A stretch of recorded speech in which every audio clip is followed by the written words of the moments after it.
El 19 de julio de 2026, en el MetLife Stadium de Nueva Jersey, España le ganó la final a Argentina 1-0 en el alargue. Gol de Ferran Torres. Fin de la historia. Para la Argentina real. Pero hoy no vinimos a hablar de lo que pasó. Vinimos a hablar de lo que casi pasó. Porque si ese partido terminaba distinto, si Dibu Martínez atajaba un remate más, si el travesaño no le devolvía la pelota a España, si Messi convertía en el momento justo, no estaríamos hablando de un subcampeonato doloroso. Estaríamos hablando, sin exagerar, del techo más alto que jugador alguno tocó jamás en la historia del fútbol. Quédate hasta el final, porque el último récord de esta lista es el que directamente no tiene comparación posible. Repasemos rápido los números reales porque son la base de todo lo que viene. Messi llegó a este mundial con 39 años disputando su sexta Copa del Mundo.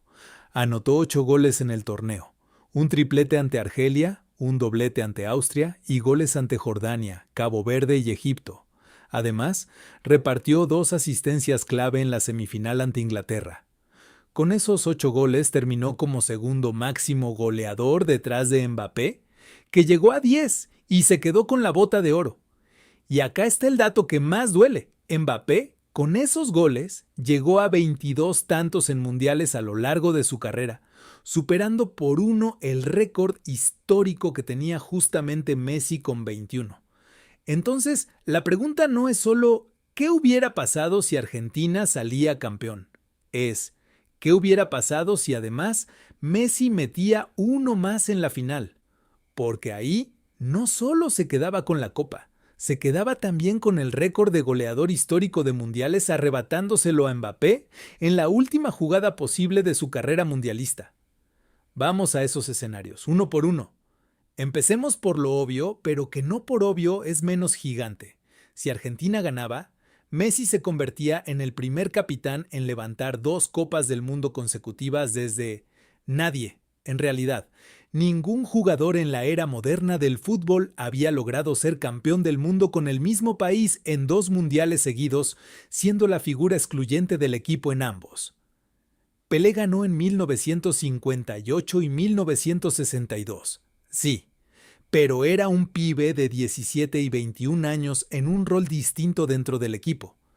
Messi hubiera llegado a esto con 39 años, como capitán, como líder absoluto, cerrando el círculo perfecto. Qatar 2022 y Estados Unidos, México, Canadá 2026. 2 estrellas ganadas con la misma generación dorada. Scaloni hubiera pasado a ser, sin discusión, el entrenador más exitoso de la historia argentina, por encima incluso de Bilardo y Menotti juntos. Y hay algo más. Se hubiera ido de los mundiales invicto en las 2 finales que jugó como campeón. Perdió una final en 2014, pero hubiera cerrado su carrera mundialista con 2 títulos sobre 3 finales jugadas en su etapa de máximo esplendor institucional. Este es para mí el capítulo más doloroso de imaginar, porque estuvo tan cerca. Messi terminó el torneo con 21 goles históricos en mundiales, empatado en la cima antes de esta edición y superado por Mbappé apenas terminó la final. Un gol más, uno solo, en cualquiera de los 7 partidos que jugó, y Messi se iba de los mundiales como el máximo goleador histórico de la competencia más importante del planeta, por encima de Mbappé, de Klose, de Ronaldo Nazario. Pénsalo así. Messi ya tiene el Balón de Oro más ganado en la historia. Ya tiene más asistencias en mundiales que cualquier otro jugador. Ya tiene el récord de partidos jugados en Copas del Mundo. Si a esa lista se le suma el de máximo goleador histórico, estamos hablando de un jugador que, al momento de retirarse de los mundiales, no dejaría ni un solo récord relevante sin su nombre. Ni uno. En cambio, en la realidad, se retira de los mundiales como el segundo goleador de todos los tiempos. Un peldaño por debajo del francés que además le ganó la bota de oro en esta edición y viene de ganarle la final de 2022, aunque esa la haya perdido Francia. Ahora subamos la apuesta. Hablemos del debate que nunca termina. ¿Quién es el mejor de todos los tiempos? ¿Con Qatar 2022? Messi ya había cerrado para la enorme mayoría la discusión con Maradona y había entrado en el terreno de Pelé. Pero siempre quedaba un argumento de la vereda de enfrente. Ganó uno, a los 35, en su última gran chance. Un título, por más gigante que sea, siempre deja una rendija para el debate. Un bicampeonato mundial, con 39 años, siendo la figura de la selección, cerrando además como goleador histórico del torneo. Eso no deja rendijas. Eso no es un argumento para el debate. Eso termina el debate. Estaríamos hablando de un jugador que ganó 2 mundiales separados por 12 años de diferencia entre su primer y último título grande con la selección, algo que ni Pelé, ni Maradona, ni Cruyff, ni nadie logró jamás en el fútbol masculino. Y hay un dato extra, casi de ciencia ficción. Lo hubiera logrado a los 39 años, en un puesto, el de máximo generador de juego ofensivo, donde casi ningún jugador de esa edad sigue siendo determinante en un mundial, y mucho menos en una final. No es solo sobre Messi. Pensemos en lo que significaba para el país. Argentina hubiera sido el primer equipo en ganar 2 mundiales consecutivos desde Brasil en 1958 y 1962. Se hubiera convertido en el tercer país con más copas del mundo, apenas detrás de Brasil, y con la posibilidad concreta de discutirle el trono en la próxima década con una generación que recién está asomando. Julián Álvarez, Enzo Fernández, Thiago Almada, todos ellos formados al lado del propio Messi en su etapa final. Además, con este formato de 48 selecciones, el más grande de la historia de los mundiales, Argentina se hubiera coronado en el torneo más largo, más exigente y más competitivo que existió jamás, atravesando una fase eliminatoria extra que ninguna otra generación campeona tuvo que enfrentar.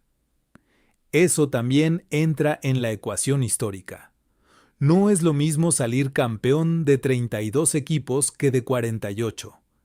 Y el dato económico, para cerrar este bloque, el campeón se llevó $51 millones en premios, el número más alto que pagó la FIFA en la historia de un mundial. Argentina se hubiera quedado con ese cheque en lugar de los 34 millones del subcampeonato. Así que volvamos a la realidad, porque al final del día, esta es la parte más importante del video. Nada de esto pasó. España es la campeona del mundo con Lamine Yamal levantando la copa a los 19 años, en lo que ya todos están llamando el recambio generacional del fútbol mundial.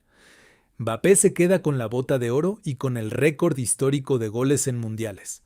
Rodri se lleva el premio al mejor jugador del torneo. Y Messi vuelve a Rosario con una medalla de plata colgada del cuello, después de haber llorado en la cancha, después de haber escrito en sus redes que el dolor es muy grande y va a costar que cierre esta herida. Pero también escribió algo más, y con esto quiero cerrar. Dijo que se queda con todo lo bueno, con los partidos que dieron vuelta dejando todo, con el apoyo de un país entero. Y esa frase, en el fondo, explica por qué este video tiene sentido, porque estuvo cerca, porque no es una fantasía descabellada, es un por muy poco real, con nombre, apellido y un travesaño de por medio. El techo estaban ahí. Se tocó con la punta de los dedos, y aunque no se haya cruzado esa línea, la sola posibilidad de que existiera, a los 39 años, en su sexto y último mundial, ya dice todo lo que hay que saber sobre lo que fue Lionel Messi para este deporte. ¿Y vos, crees que este subcampeonato cambia en algo el lugar de Messi en la historia? ¿O ya estaba todo dicho desde Qatar? Déjalo en los comentarios. Si te gustó este análisis, dale like y suscríbete, que se viene mucho más contenido así. Nos vemos en el próximo video.